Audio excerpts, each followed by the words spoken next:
বাংলাদেশি লেখকদের মধ্যে ওয়েস্ট বেঙ্গলে যারা ভীষণ পপুলার তাদের মধ্যে মোহাম্মদ নাজিমুদ্দিন একজন। তো মোহাম্মদ নাজিমুদ্দিনের রবীন্দ্রনাথ এখানে খেতে আসেনি, Muskan Jhaveri one of the most powerful female character, যেটা আমি অফ লেট পড়েছি। তারপরে 1953 নিছক কোনো সংখ্যা নয়, এই বইটা পড়েছিলাম এবং আমার দুর্দান্ত লেগেছিল। তো তারপরে আমি ওনার এই বইটা কেউ কেউ কথা রাখে, তৃতীয় বই এটা ওনার, যেটা আমি পড়েছি। এবার এই বইটা আমি বছরের শুরুর দিকে পড়েছিলাম এবং এখানে লেখক চেষ্টা করেছে টাইটেলের সঙ্গে প্লটটাকে মেলানোর।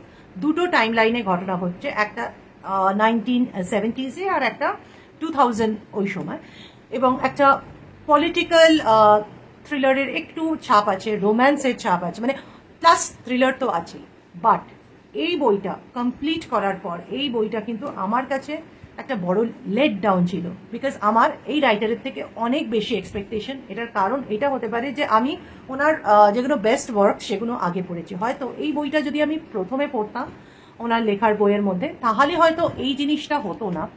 এর মধ্যে মানে মোহাম্মদ নাজিমুদ্দিনের লেখা যদি তোমরা আগে পড়ে থাকো, তোমরা দেখবে যে ওনার কিন্তু অনেকগুলো সাব প্লট থাকে একটা মেইন প্লটের মধ্যে। এই বইতেও সেটা আছে। একটা খুন হয়েছিল প্রায় 25 বছর আগে, সেটার তদন্ত 25 বছর পরে হচ্ছে। এবার সেটা একটা মানে হাউসওয়াইফ, তার নতুন বিয়ে হয়েছে, সে হঠাৎ খুন হয়।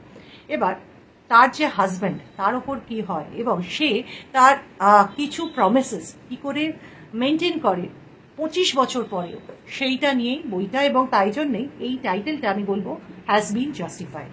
তো এটার রেটিংও কম্পেয়ার টু, যেহেতু আমি ওনার অন্য লেখা পড়েছি, আমার কাছে এটা সেরকম ভালো লাগেনি। আমি এটাকে 2.25 আউট অফ 5 স্টার দিয়েছি।